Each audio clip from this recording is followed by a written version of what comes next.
Nope, we're back. It's not going.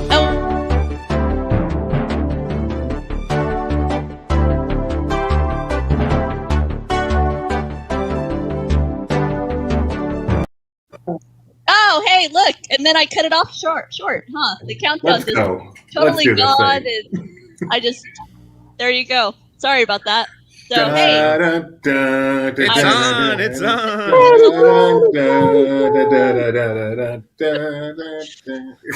So for those of you who are joining us for the first time, usually we have a delightful little countdown, and then you see our son run down the street, and it's quite cute. But today, I'm the one in the host chair, and so I hit the wrong buttons, and we're here already. This is Disney Parks Talk Live.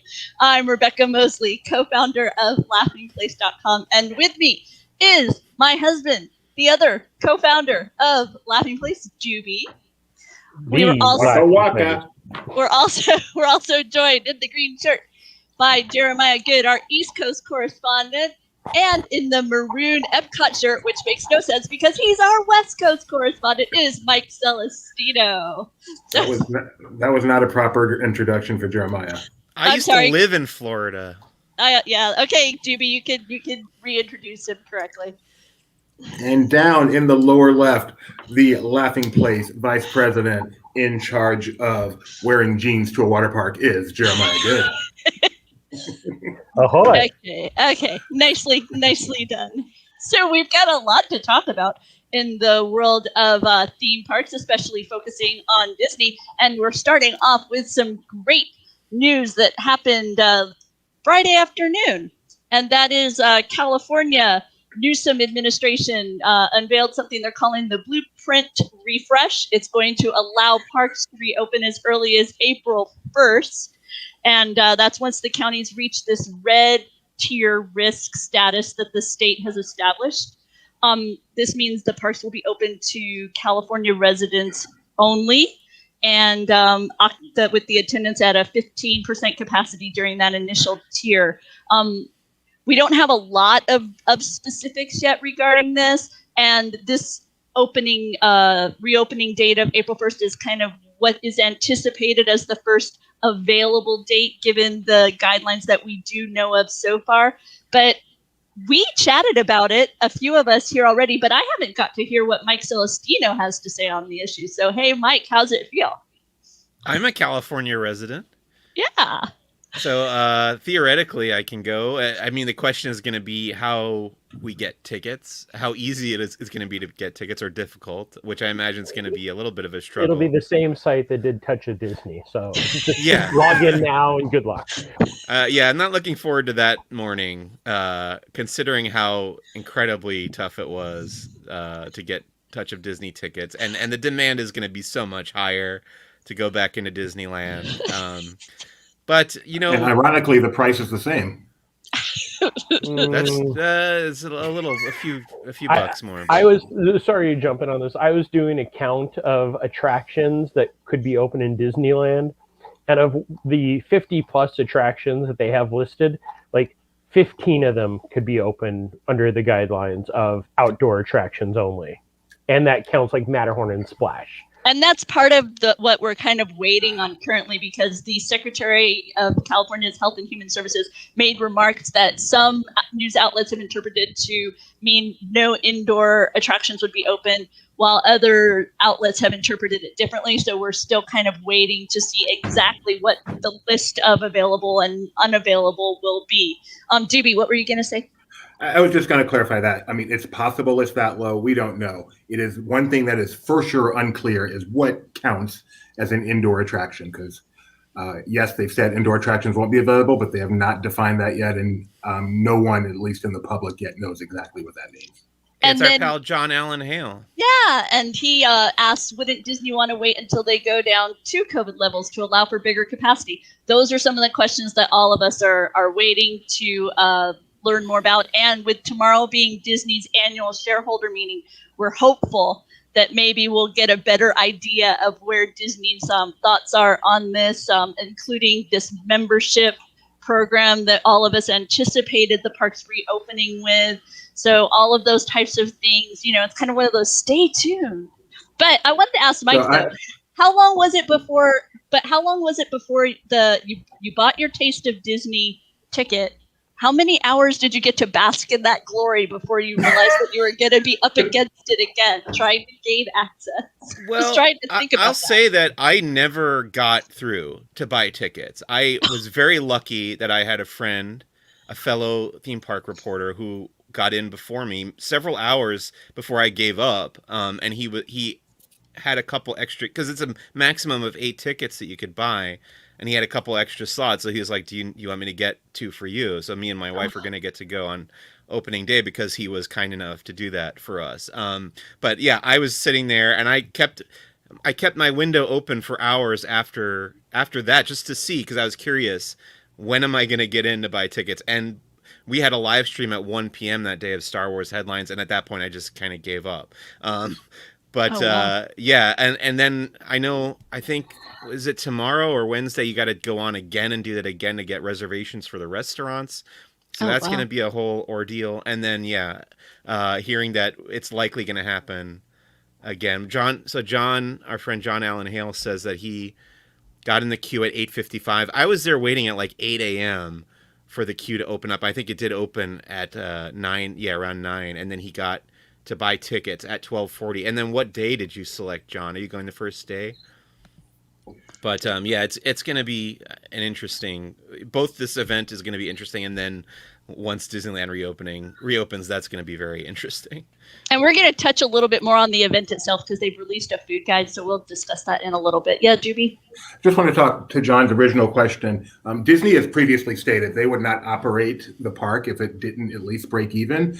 But things seem, based on the comments of Disneyland Resort President Ken Potrock and rumors we've been hearing about cast members being called back, my guess is that they figure this 15% is enough and they plan to operate. But my biggest recommendation is to check out the LP in depth we did last night, where Rebecca and Benji, and I can't remember who the third LPer was, who participated in that, really went in depth into what this really could mean, as well as the reopening status around the world, Disney World and around. It must have been Tony, because it was about Disney World as well. So check that out on our YouTube channel, LP in Depth, and they spent a lot of time really getting into the reopening. Oh, you wounded him. It's just Poor gone. Jeremiah stayed up late, helping out, pitching in on the stream there. John said he got his ticket for the first Monday, the 22nd, so he'll be going a few days after the event starts. But our friend John is the world record holder in the Radiator Springs Racers. The amount of times doing so. He's really looking forward to the park. I saw a documentary about that man. Yeah. Yeah.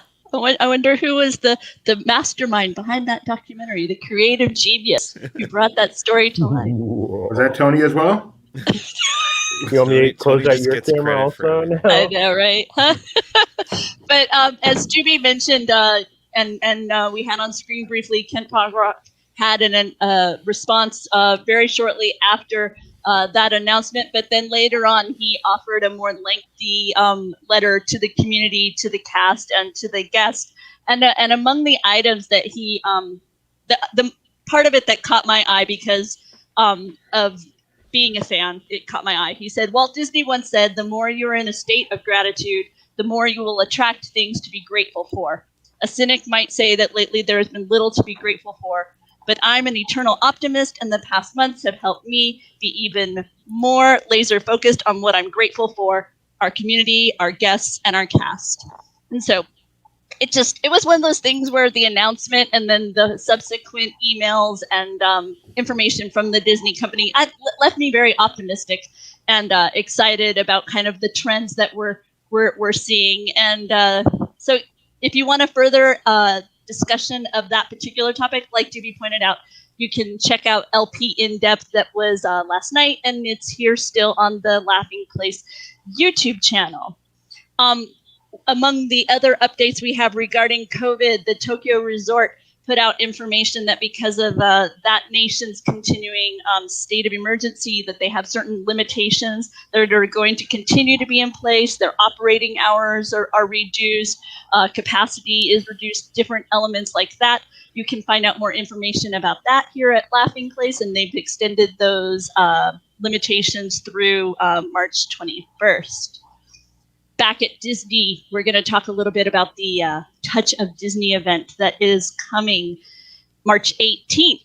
And there's lots of yummy food. What are you doing, Dewey? I was The same thing I was doing. and Jeremiah was too. We should not spend any more time together, Doobie, apparently.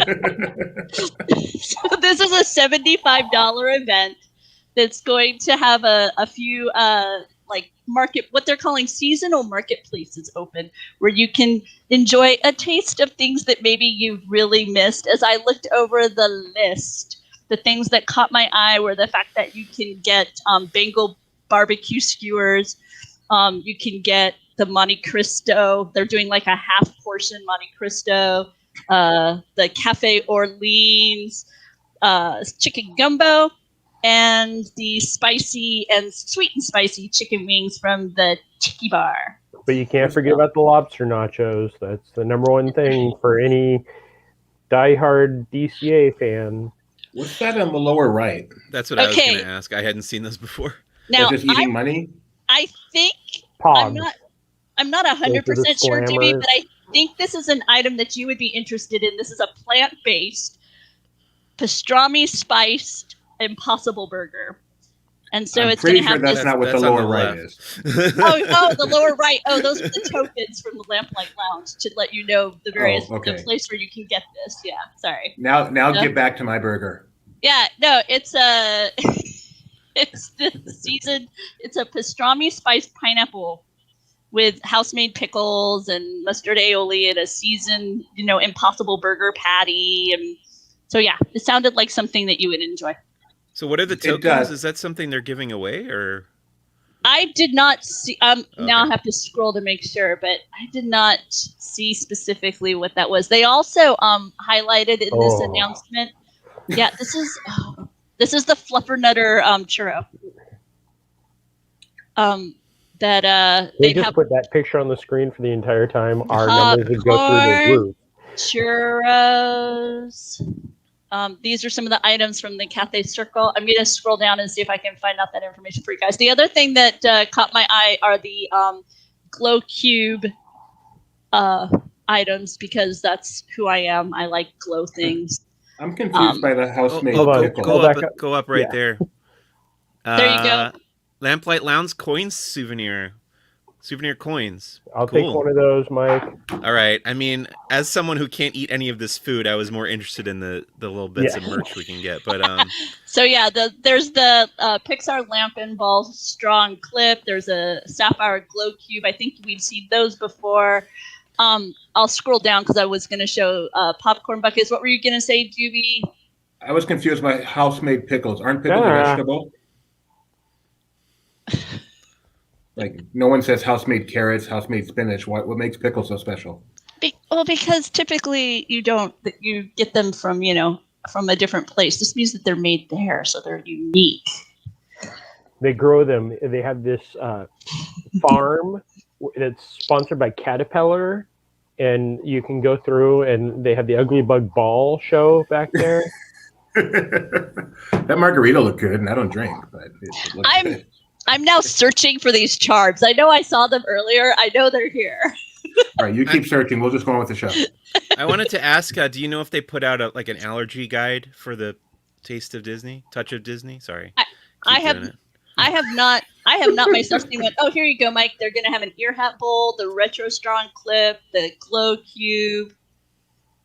I have not myself seen one, but I have to imagine that they have one. I think I'm getting warmer, you guys. Usually it's in the back of the little booklet that you get. There it is. Ta-da! They have these they look like little glowing grapes, and they have red ones, and they're like wine charms that glow. I don't think you can hit those on your forehead, Doobie. They're going to have those as well. Well, I can, but I think the allergy guide is save your $75. So, Hey, I didn't pay for it, so I'm good. over on Jeremiah's side of the world, a guest staying at the resort shared on Twitter what the fountain looks like. Look at it's enormous. See the water spewing? We've been talking about this Stargate fountain sitting in the middle of the lagoon. And there it is doing some testing. That is huge. Is tall. That's going to be one of those, if you're in the wrong spot in the lagoon and the wind kicks up, buy those ponchos since nobody likes using umbrellas. That's what I was really wondering what that was, how large of a spray field will that, I mean, because that lagoon is very, very big. So, I mean, it would have to, I feel like it would have to be quite a wind to kick it up to that extent. That's why it's in the direct center of the lagoon, which is just off center of the building. So also, the sign is also at Epcot, they installed some new entrance plaza lighting and flags. Why don't you tell us a little bit about it, Jeremiah, since you're the one who saw it? The flags went up. It was great because that was the morning of the Flowering Garden, the taste of Epcot International Flowering Garden Festival, not the touch of Flowering Garden. We'd seen the bases being put into the planter for a while, and everybody was kind of questioning what they were. And then all of a sudden the flagpoles show up. And then that morning, the social media, especially Zach Ridley, who seems to be the new face of the Epcot Imagineers, post these pictures that are the original icons for the pavilions. So hopefully we'll be getting some new icon flags as time goes on. But one of the nice things, you can kind of see it there. Behind them, there's the band of light that has been there since the opening day, as I found out later in the day. But it used to just be white fluorescent lights in there. And they went through and put LEDs all the way around. So you'll be sitting there listening to music, basking in the glow of the giant silver ball. And then all of a sudden the lights will just kind of start circling. And they have different patterns. There'll be one point where it's just red. And then at one point it is the colors of the spectrum all around you. I couldn't find the lavender blue dilly dilly, but it was just, I stood out there for over an hour and just loved it. And if you, go ahead, Jimmy. I was just going to ask, because they were raising the flags, did Eaton Espinosa sing a song? The Epcot, I think I'm the only person here who even understands that reference. If you've been following the changes coming to Epcot, you'll know that they've been kind of adjusting the color palette. The neighborhoods have these really bright, rich colors, and that is reflected in this color band around it. The kind of what I would call fuchsias and the bright green and those kinds of color tones. You see those there. And then the other thing that's happened along with this transition is there's a new Epcot entrance BGM, and you can find that over on Apple Music. So if you haven't been able to be yourself at Epcot, check out Apple Music and you can enjoy the tunes over there. We won't share them here, so we won't get a copyright hit. So. Do you know, Jeremiah, this is a serious question, did you watch long enough to see if they had a sequence of red, yellow, green, red, blue, blue, blue, red, purple, green, yellow, and red? How awesome would that be? Like I said, I was there for probably about an hour and a half. They do have quite a bit of the red band that just kind of sits there, and they will have this slow transition. My favorite was it was a faster transition, so they'd send out one color, and as it circled, it would hit the Spaceship Earth, and as it hit Spaceship Earth, the next color would just kind of launch out. So it was a continual movement. And then there was a beautiful, where it was all the different colors of the rainbow. Just, you could turn around. I think in my video at one point, I stopped and turned and you could see everything. Oh, and as always, for more information and videos and all of that, check out the YouTube channel here, and also pop on over to the Laughing Place website. You can see some of our videos over there as well, embedded in the articles that our team bring to you. Speaking of which, let's check out what's happening over at Knott's.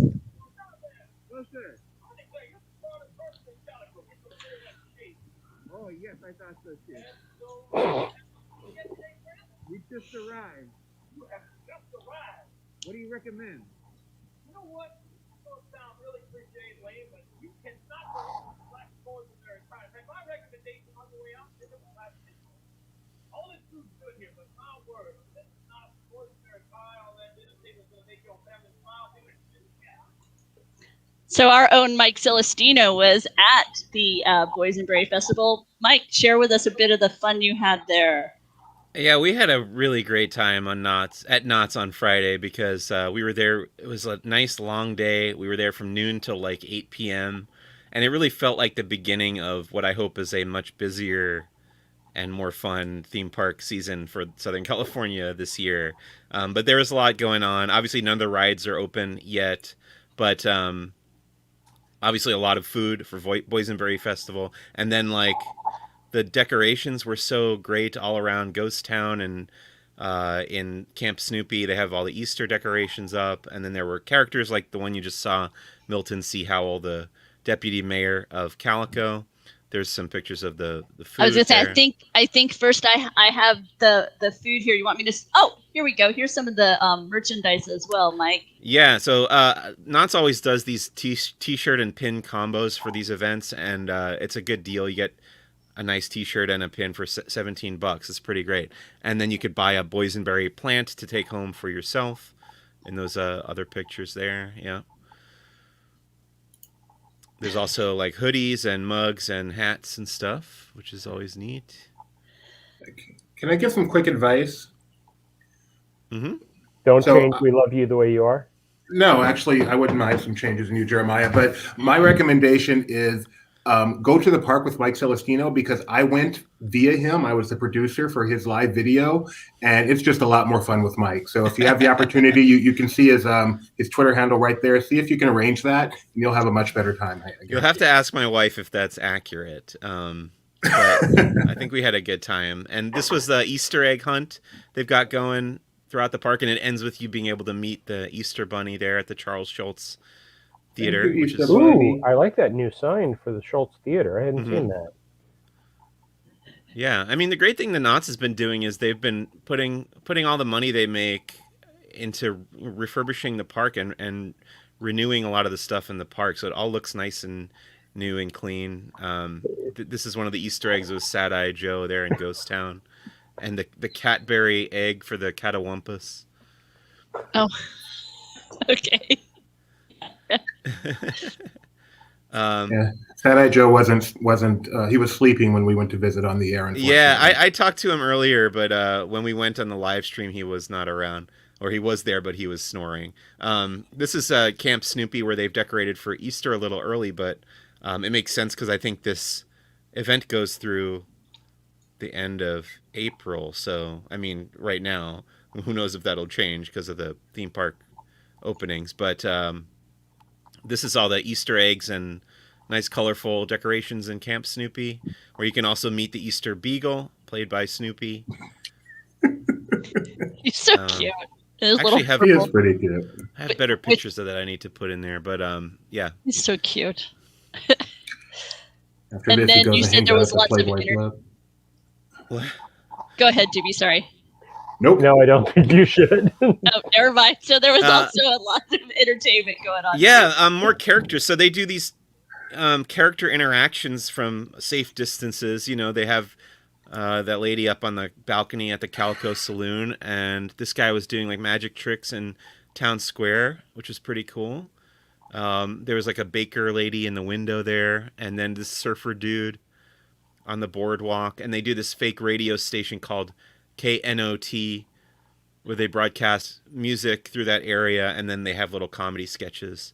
And then at nighttime, These are the ones that really caught my Yeah. eye when I was going through your picks, Mike. Mhm. These so are cool. amazing. You can see the train there, and all the big attractions have these cool purple lights projected on them at nighttime, which is so neat looking throughout the whole park for Boysenberry Festival. And there's the hang time roller coaster and these like umbrella things in Fiesta Village. So pretty.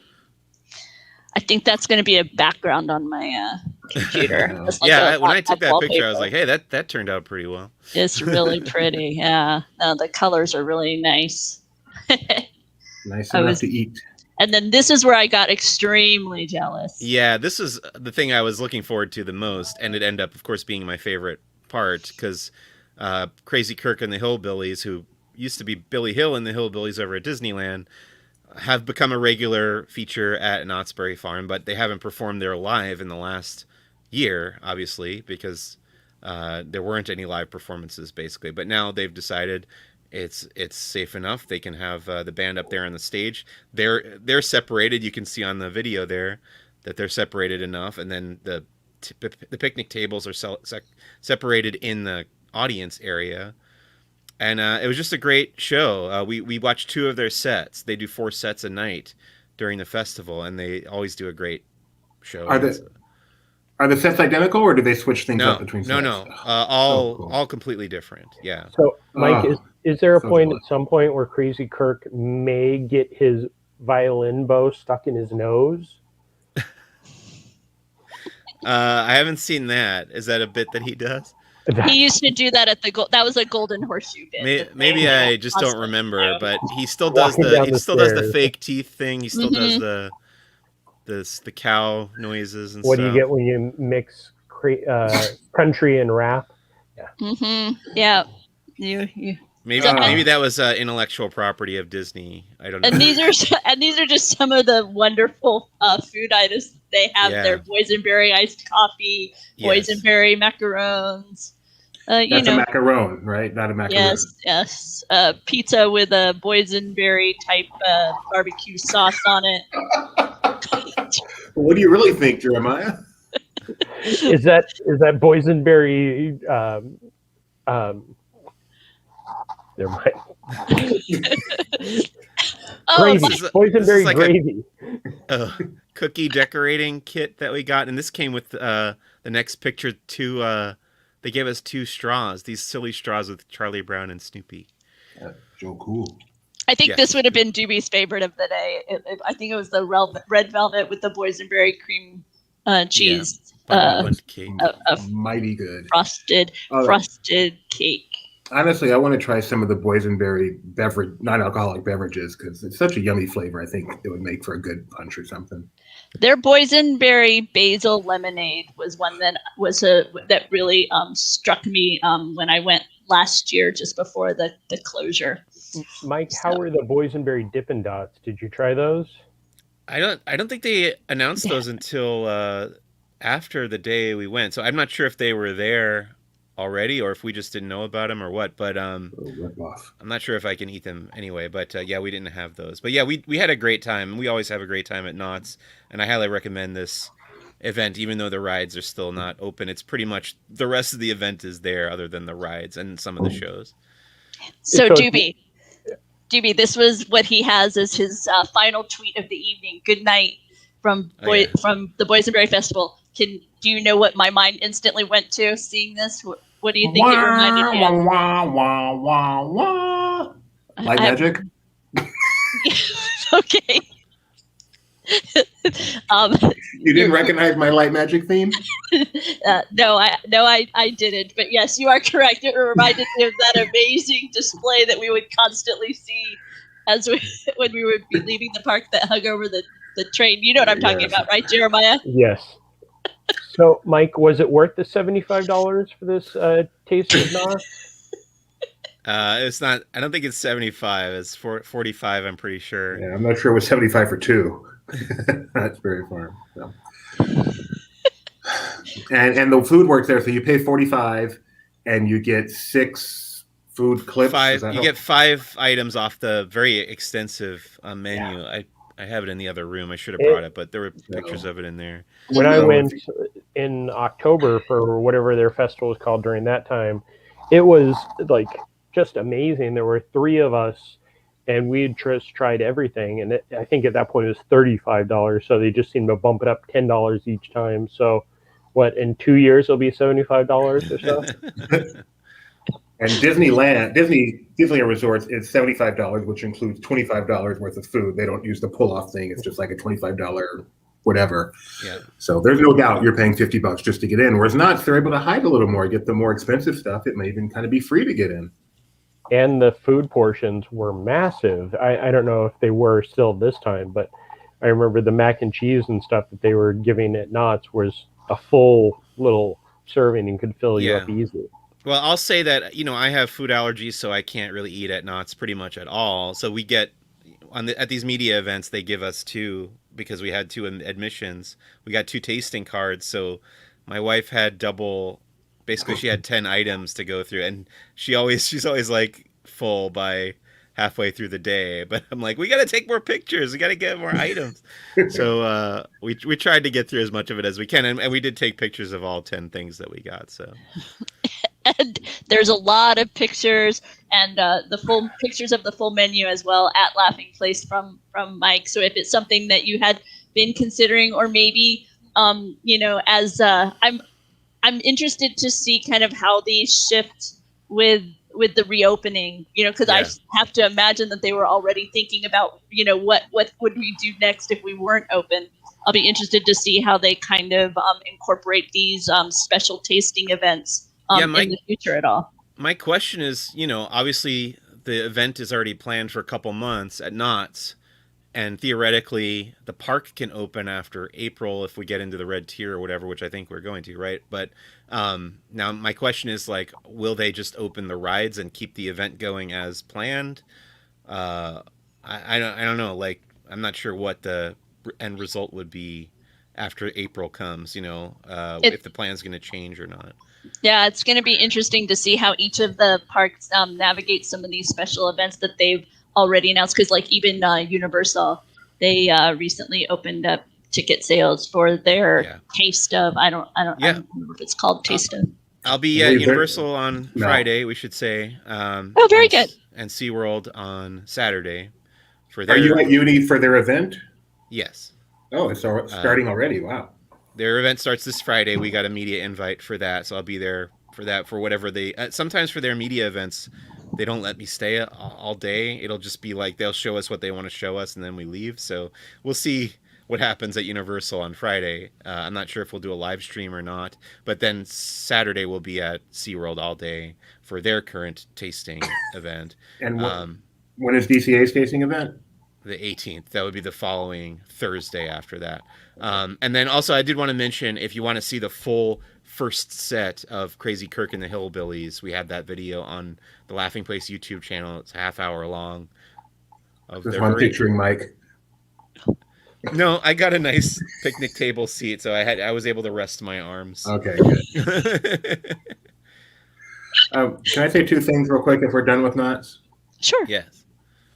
Breaking news, Dak Prescott has signed a 4-year deal with the Cowboys. And I'm just looking at this outline Rebecca has for today's show, and she's like 100 times more organized than I am. We're going to talk about some more food. Jeremiah, did you actually try this? Yes. So this is part of the offerings at the Epcot Sunshine Griddle over at the Epcot Taste of Epcot International Flower and Garden Festival. This is the Fruit Loop shake. That the Sunshine Griddle is pretty much a breakfast. We'll go through and you can see the different breakfast items. But the Fruit Loop shake was very good. That's the shrimp and grits, and then small cinnamon puffs with some very tasty innards. Cream cheese frosting and candied bacon on top. I think the candied bacon is the lead here. The candied bacon I actually wasn't a huge fan of. The 2 on the side didn't have a lot on it, and then the center one I took the bite and I was like, Yeah, I didn't need that. How are the innards? They were very good. They're very all over my hands. And here's a tip for anybody that goes anywhere. This is a lot for the Californians who haven't gotten a chance to go out and do these. Get lots of napkins, put them in your pockets, because when you're sitting there eating and you have stuff all over your face and your hands and trying to put a mask on to go to the nearest napkin dispenser can be a little bit of a challenge. If you put a mask on, that kind of takes care of the need for the napkin, doesn't it? Yeah. That's why you tune to Laughing Place for expert tips like that. What is this? Is this an egg? That looks like an egg. It is a corned beef brisket hash with house-made potato barrels, onions, peppers, cheese curds, with a soft poached egg and Tabasco hollandaise. I did not have that one. It looked very good, but the hollandaise is always a turn-off for me. Why is that? Doobie loves the soft poached egg where you slice in and then the yolks. Yeah. That's one of Doobie's more favorite moments in food. And this is what the Sunshine Griddle looks like. It's over there near the test track. What I think of as like the test track zone, right? Yeah, the cool wash is right across from it. They use that for tables. This was the donut box. See, there's the innards. And then they changed it to this. And this probably had one of the longest lines throughout the day. Do you do your own hand modeling? Yes. Also, the Epcot International Flower and Garden Festival, surprisingly enough, has flowers and gardens. Taste stuff. not just food. One of the really nice things is, last year for the very, very brief flower and garden that lasted about 2 weeks, they had construction up all in the entrance area, so we didn't have any topiaries for the welcome. This year, of course, they have Fantasia Mickey with the brooms, and on one side they have the hippo and alligator. On the other side, we have the ostriches, and then actually something that's first that I've experienced, outside the gates, they have the mushrooms, including Hop Low. Which, by the way, that used to be one of Doobie's kind of go-to passwords for a while, didn't it, Doobie? Hoplo used to. Hoplo? Yeah, you're right. I had forgotten, but it actually was. Because it was easy for people to just, if he was having to give like somebody a temporary password for something, he would go with Hoplo. Oh, nice. Lots of really beautiful topiaries. And then the other thing I noticed in looking through your pictures, Jeremiah, was that the eyes appear to be a bit more developed, a bit more visual with the topiaries. Is that just me making it up, or is these have been the same for a little while? The Woody and Bo Peep, I want to say it's the second or third year that those have been very, like, more of the plasticky face that they went with Belle and Beast and Snow White and the Dwarfs. But the newest ones, I think we have coming up after the Butterfly Garden. Yep, which is I'll get over there. The Figment, actually, out of all the topiaries, the Figment topiary looked like it reverted to a bad version of it for some reason. Like, in the past few years, Figment's been up on the ball and looked amazing, and maybe it's just because I could see it closer, but his neck is so skinny, and his eyes are bigger than his head at times. You know why, Jeremiah? Because he's the most overrated character in Epcot? No, wait, please. Come on. Would I say that? No. He heard that people were interested in eating him, so he wanted to look less appealing, less appetizing. That's right. Why were we talking about Figment burgers the other day? I don't remember. It must have been during trivia. I don't remember been. Why, but yes. You liked it when I said he's not sustainable. Sarah, we're probably about 15 minutes from the end. We tend to go about an hour with the Disney Parks Talk Live, and it started at 4 Pacific time. So just so you know, and then this evening we'll have another live show at, you guys, is it 7 or 7:30? 7:30, where we will be discussing Raya. So you can tune back in for some more chat then. Jeremiah, are there any other images here with the topiaries you want me to be sure to share before we move to the indoor World Showplace items? Mufasa and Nala with the Simba, Okay. which Doobie and I are gonna recreate when you guys are out soon. Yeah. This one, over the years they've been updating the topiaries to make them more. I don't want to say lifelike, but more visually appealing. And last year or 2 years ago, when these were back in the equatorial Africa area, Mufasa was just this giant green mane, and same with Sarabi, not Nala. So they updated those looks, so it actually does look like Mufasa from the film. So they did a great job with this. One of the nice things with this year was social distancing being one of the keys of safety. They have photo spots on the ground for guests to go to, and they've actually had more PhotoPass cast members. Like here, they have a PhotoPass cast member with a queue backed up with social distancing markers. Sorry, I was looking to see if there was a picture of it right here with it, but I don't think it's right in this area. I think it's in a different part of your article. Am I right? Well, I thought I saw new characters. I wanted to see what they were in the pictures you just showed. No, okay. I was The new looking to characters, see. the planters. Yeah. There's limited time magic. If you get there early enough in the morning, you can see the limited time magic characters of the planters. People. You and Doobie had a lot of fun talking about this during your walk and talk. And for those of you who missed it, Jeremiah and Doobie strolled all around Epcot, and so you can see all of this content in a video stream. We do a lot of those here at Laughing Place. We do them almost, it seems like every day somebody is live. Like Mike, you were at Knott's Berry Farm on Saturday, correct? Friday. Friday. You were at Knott's on Friday, and then Jeremiah was at Epcot last week when this Flower and Garden Festival launched. So we've always got that going on, and you can find those here at Laughing Place. But these prehistoric plants, Jeremiah, tell us what these are.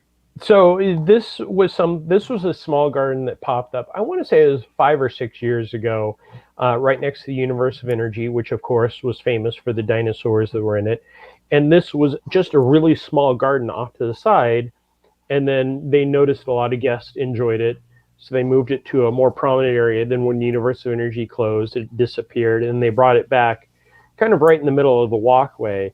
And one of the things that this was, I want to say it was a cast member that did it, or a gardening person.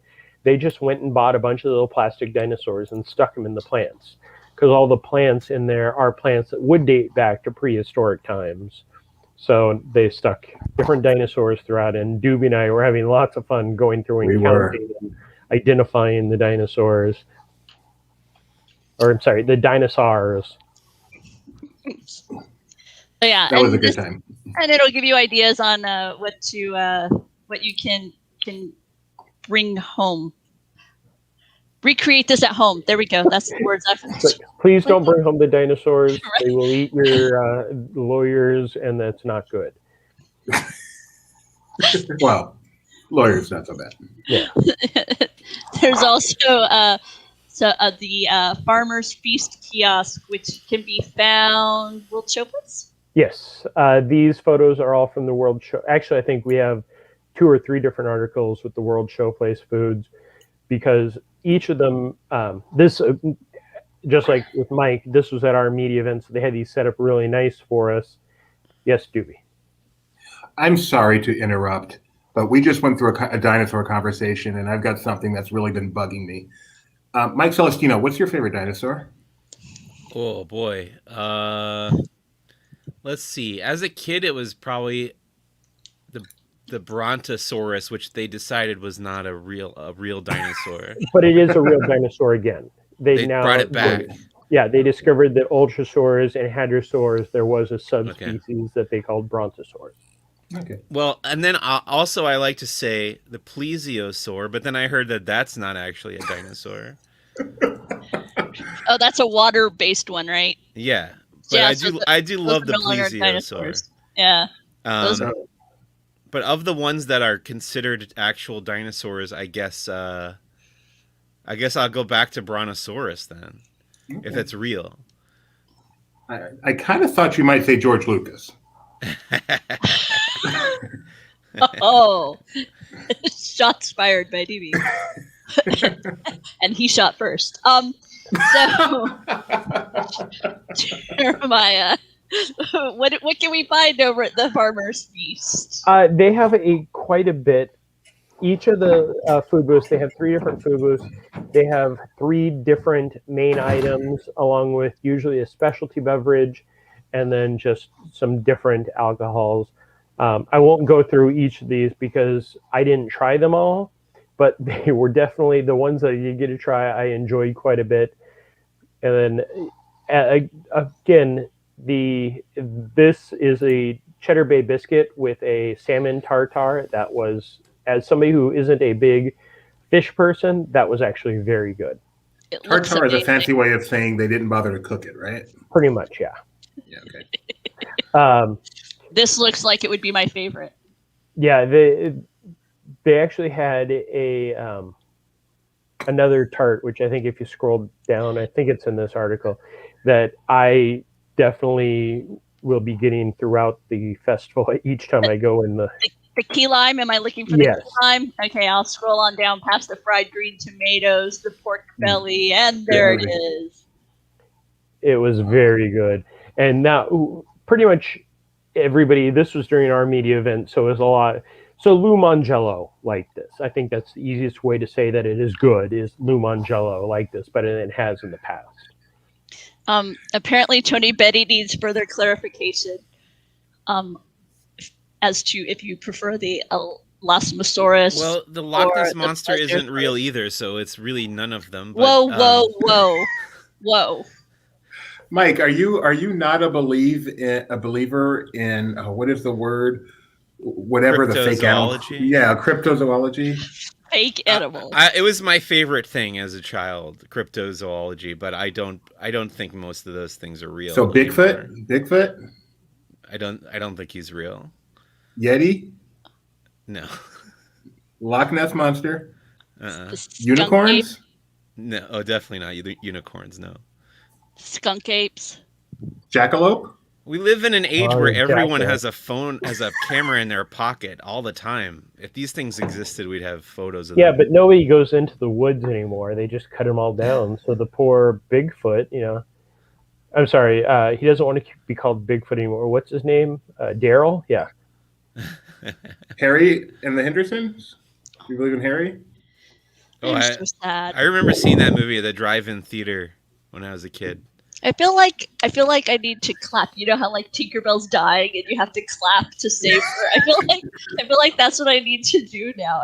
I'm very traumatized by the lack of belief. Mike, one more question. I realize he doesn't believe in any of these animals, but considering this was something that he studied in his youth, if one of them were to exist, which one do you think is the most likely to exist? Oh, most likely? I thought you said which. I thought you were going to say which one do I want to exist. Most likely, well, I guess, the oceans and some lakes, some big lakes are hard to thoroughly explore because they're so large. So I guess there's probably stuff living in the oceans, especially, that we have no idea about. Okay. Including maybe Bigfoot. If Bigfoot exists, he lives at the bottom of the ocean. Okay, that's the answer. So that's SpongeBob. SpongeBob is real. And so are velociraptors. How cool would it be if like a Jar Jar Binks creature just came out of the ocean someday? What did you say? Jar Jar Binks live in the ocean? Mate, wouldn't that be cool? Tony's so proud. I'm concerned that Tony believes in the Loch Ness Monster. I think Tony's a bit of a conspiracy theorist. Tony isn't wrong. He collects aluminum hats. He's got a beret. Hey, you don't know what I believe regarding the Loch Ness Monster. That is a very personally kept secret regarding that. Keep it to yourself. Keep it to yourself. Yep, I can't speak it around you. Also at Walt Disney World, Blizzard Beach is back with all the appropriate, distancing and limited capacity. But you don't have to have a park pass for this one, right, Jeremiah? Correct. To pretty much just do the quick walk through the park. They do have parking attendants, which is a first that I've ever seen at a water park. when it's not just a sellout day, and they're parking every other spot to do the social distancing. When you walk up to the temperature tent, cast member actually stopped me to go over the regulations that they're doing, because with the water park, you can't wear your mask in the water. They actually say you cannot wear your mask in the water. So they spell out that you have to wear it when you're sitting, when you're walking, going to restaurants, restrooms, lockers, when you're going to and from attractions or the wave pool or the lazy river. It is your preference if you want to wear it or not. They don't enforce it, but they recommend always keeping the mask with you. And this is one of the really interesting things, that their lazy river has the tubes in there. And instead of having somebody wipe down the tubes between every person, you'll flip it over and the chlorine will clean it for you. That's cool. I like that idea. Yeah, when I went, what I would do anyway. When I went for opening day, it was a chilly day, so there weren't a lot of guests there as it was. And also, other than the announcement a few months ago, I don't think there was really a big build-up to this reopening. And it was also a 60-some-odd degree weather day, so that affected the attendance. Were you the only person there in jeans? No. I definitely saw other people that were just there taking pictures of food in jeans. So. But you didn't go on the slides or anything. No, but I did see a family this is something that I'd never seen before. They had leggings and almost like sweaters, and they were going on the slides. And I was like, I've never seen that many clothes on water slides. Mm-hmm. And then one of the breaking news items that came out of Jeremiah's visit to Blizzard Beach was a new trash can design for the Disney parks. Yep, they removed the flap lids that have been just kind of tied up or tie wrapped up since the reopening, and they put in. It is still. They could easily change these back out if they want to, because it's just a insert, and it has the large hole. So it's not just the can. They didn't remove just the lid. They put in something to make it a little bit smaller. So it's not as messy, and there's no touch points now, which is very nice. It was one of those things as a parent, sometimes you had to kind of guide your child how to throw something away, because if somebody had thrown away something very messy, okay, fine, I'd have to tell Doobie, hey, the person who threw something away spilled it all over the lid. Maybe you don't want to rub your hands on the lid. I have, on more than one occasion, I have stood there with the tourists trying to figure out how to put something in the trash, and I had to show them push it in. Watching somebody walk around and like try to push on everything. It says push right on the lid most of the time. But I guess if that's unfamiliar, then it's unfamiliar. So I don't go around reading my trash cans normally, Jeremiah. I don't know about you. Well, clearly you do. You work for a website. Mike, do you have a favorite trash can design, and don't tell other than Galaxy's Edge? I used to like that one that rolled around Tomorrowland. Push. His name was Push. That's a good one. And I feel like I need to say something like, and there's no telling how far you'll go when you check into the Polynesian Resort Hotel. Okay, or how much you'll pay. Yeah, this is a redesign of the hotel room at the Polynesian Resort on Seven Seas Lagoon at Walt Disney World. As you can see, it's heavily inspired by Moana. Can I point out two things? This is what all hotel rooms in, I think, both coasts will start to move to, is no longer being carpeted because it is easier to clean. So they have the wood or the faux wood floors that are very cold. I don't like that. The little seat at the end of the bed is the number one reason why people should start to wear shin guards to bed, because coming around that and running into those things hurts. So is Moana the only movie that'll play on that TV? She's also featured in the wallpaper along with Maui and the color scheme. What do you guys think? I mean, Doobie knows I was kind of Hey. Hey, hey, hey. I was kind of underwhelmed. Oh, see, I'm definitely not whelmed. I'm overwhelmed with this. Because I can remember when they first talked about the Moana, they said subtly themed. This is not subtle at all. This is like you're in Moana's bedroom here, and she is very much full of herself. No, it's beautiful. I love it, but it is definitely Moana's Polynesian Village Resort and Spa now. Can we go? Oh, look at! I like it a lot. See, I'm not quite on Jeremiah's page with the artwork. Obviously, that's very Moana, but just in terms of the color scheme and such, I'm a big fan. It's very white, which I love. It feels very sterile, which I'm a huge fan of. Look at that bathroom, all the squares and glass. That is exactly what I love in my hotel room. The hardwood floor, I don't like the thought of it because of the cold and such, but in terms of just the sterility feeling I love in a hotel, I think I'm going to like it a lot. So I like this direction they're going other than my shins. I'm a big fan. And as a bonus for Doobie, I heard if you stay there, you can request a wake-up call from Lin-Manuel Miranda. Have you got a rap to me about getting to the park? That'd be pretty cool.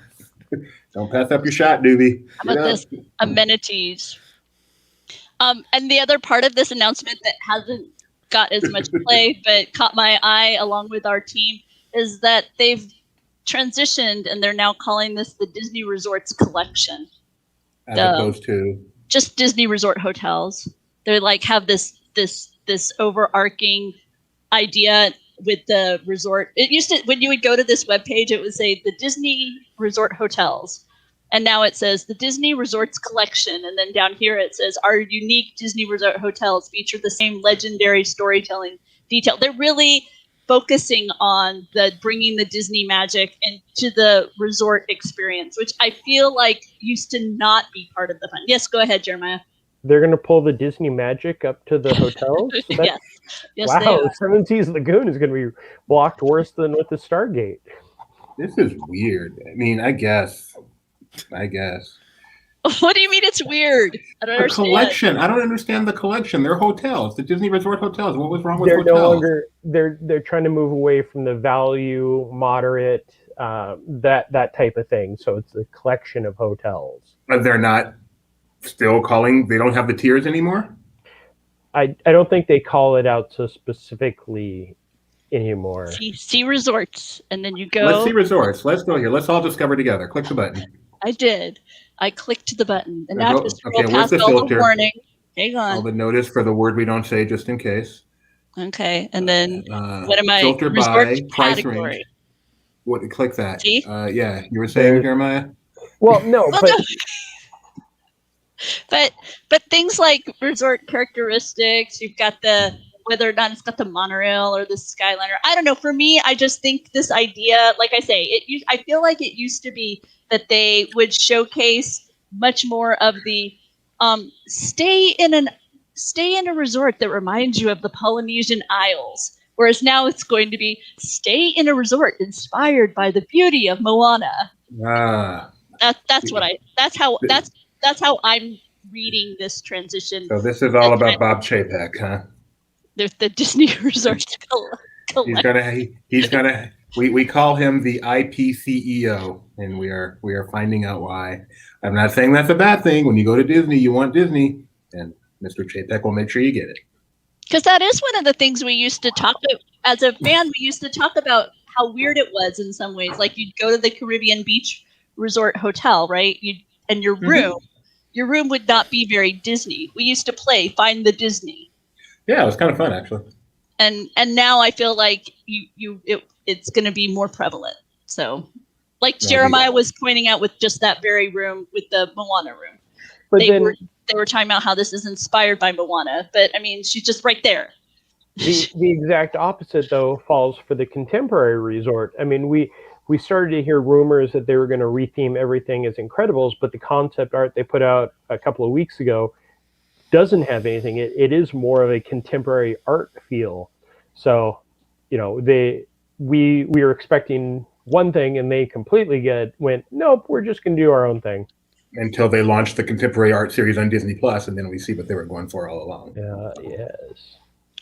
They played the long game. So as we wrap up today's show, I want to remind you all, don't forget, tune in tomorrow, because tomorrow is Disney's annual shareholder meeting, and Laughing Place is going to be there. All the highlights, the analysis, we're going to have it for you right here, right in this very place. If you subscribe, you'll get notified when we go live. If you've been enjoying this, like our stream, and then other people will find us. But yes, go ahead, Mr. Doobie. I'm sorry. I just had to say something. We don't cover Disney World the best in the world. We don't cover Disney merchandise the best in the world.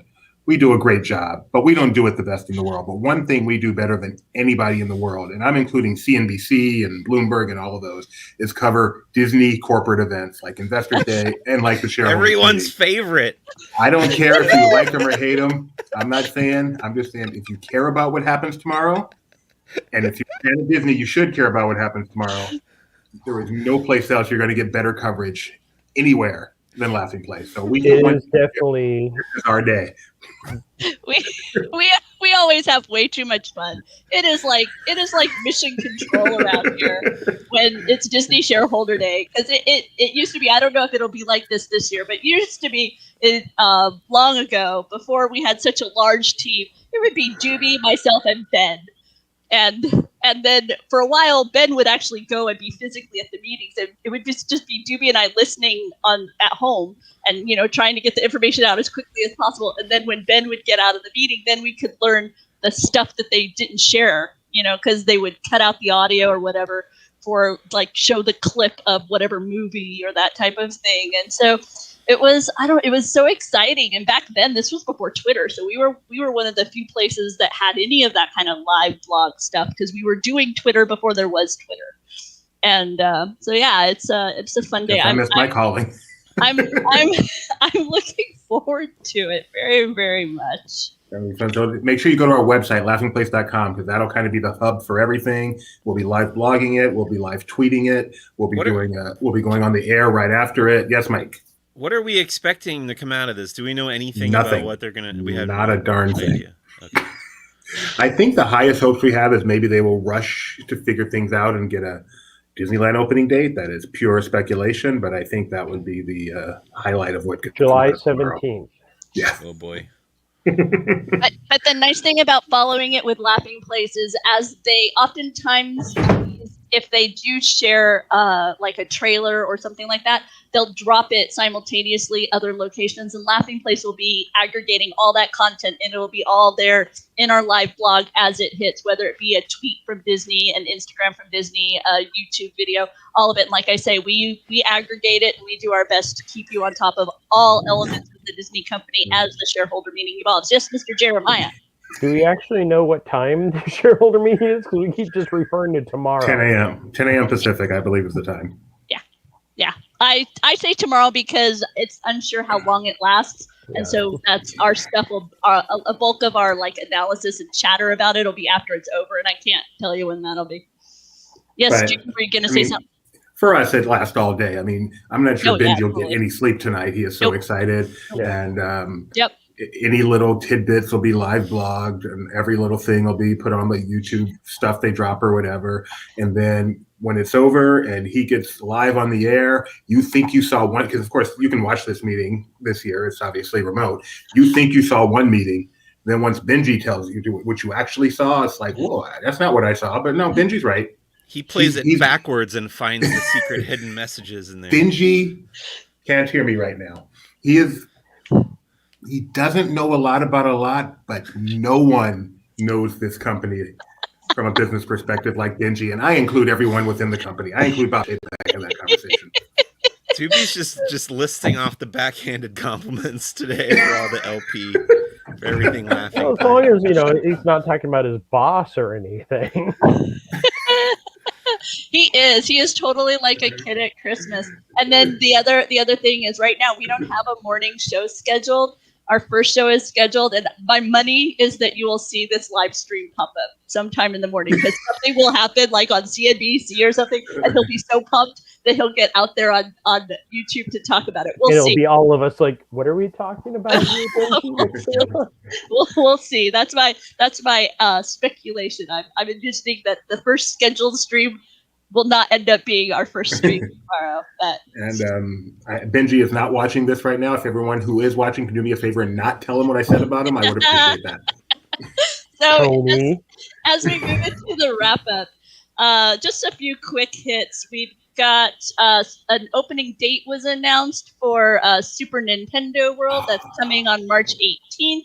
It's the first multi-level land over there at Universal Studios Japan.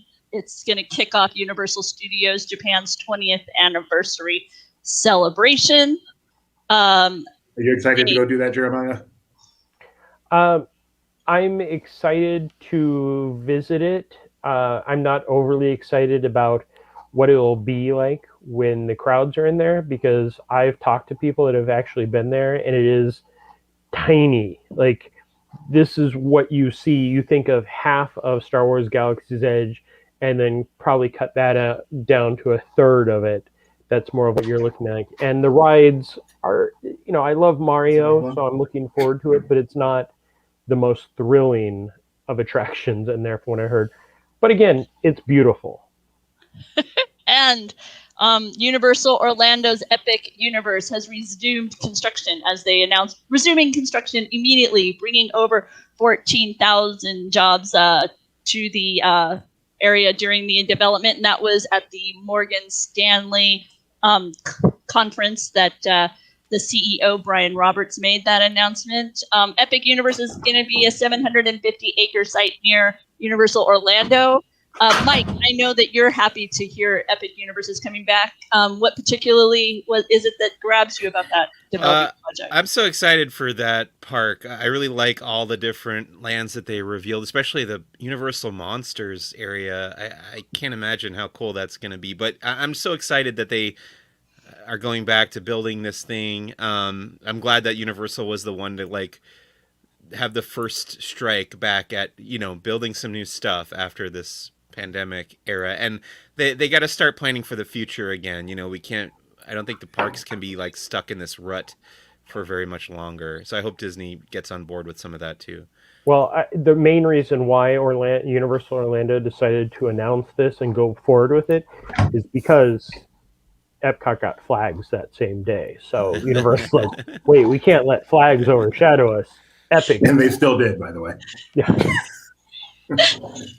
And right here in our own backyard, the Six Flags Discovery Kingdom is doing a family-friendly version of Renaissance Fair. So they're calling it Renaissance Days. We have a write-up about it here at Laughing Place. It's just for the weekends of March, so not a very long event, but it's what they're doing while the park cannot be open with rides. Yes, Doobie. I am very glad that this is neither taste of nor touch of Renaissance Fair. You don't like a touch of Renaissance? That would not be family friendly. I've seen Ren Fair. Touching wouldn't take the family friendly out of it. And wrapping up now. So once again, this has been Disney Parks Talk Live. If you enjoyed yourself, please like this. And if you subscribe, you'll find out tomorrow when we go live. Today, we will be having the discussion of Raya and the Last Dragon at 7:30. If you missed it earlier today, Jeremiah was wandering Universal Studios Florida. He was actually at Islands of Adventure, and it was amazing. Beautiful images of the Velocicoaster from various locations in the park, as well as some nice shots of Hogwarts as well. So, hey, look, Kidder saying, hey, have you heard of Raya and the Last Dragon? So tomorrow will be the big shareholder day, so be sure and tune in for that. And then after that fun, Becca and I will be back to discuss Disney merchandise with our show called Barely Necessities, about the things you barely need but definitely want. And we have lots of Disney Parks merchandise to feature tomorrow, because there have been the little trinket boxes that have come out, and Jared Maruyama. I switched that vowel. Maruyama Okay. He does the Disney parks collection items, those kind of cuties looking things. So he's come out with a few new items, and we're going to be showcasing those as well. So yeah, Rebecca, yes, have you Jeremiah. guys tweeted out to Jared to see if he wants to talk on the show or if he would be interested in coming in? Because I know he loves anything to do with his stuff, and he may be all for that if you send him a tweet. No, I'll keep that in mind. And like Doobie always says, hey, Jeremiah, we have Slack for that. With that, I'll say goodbye, everyone. Thanks so much for joining us. Hey, oh yeah, Jeremiah, I did this earlier. I had everybody put their Twitter handles in here. So if you want to follow our own little pieces of the Twitterverse, LP_Rebecca is where you can find me. Mike Celestino's at Who's the Boss Pod because he has an amazing Star Wars podcast, and he also will join me later in the week. And Jeremiah good. And Doobie, he just has the corporate account. And thanks. It's not on the calendar for some reason, but yes, we will be doing Disney Trivia Live tomorrow. Oh, that was today's calendar. Yeah, that was today's calendar. I'm looking at our actual calendar. I see. I got you. Sorry, Judy. We forgot to tell you the news. Yeah. No. Sorry, we were actually talking about maybe doing more than our usual too, because our Benji will be so hyped that he might need a third trivia contest to kind of help him bring him down from all the fun of the shareholder. Oh, since we're the best in covering Disney corporate events, maybe we should do a Disney corporate events quiz. I think there's a good chance of that. Yeah, but it's just Benji will get all of them correct, and everybody else will be like, "What? What does this initial even mean?" All right, guys. Wait, you mean you want to wrap this up, Doobie? Yeah. You want to go home? Yes. Yeah, I think that's it. Bye, you guys.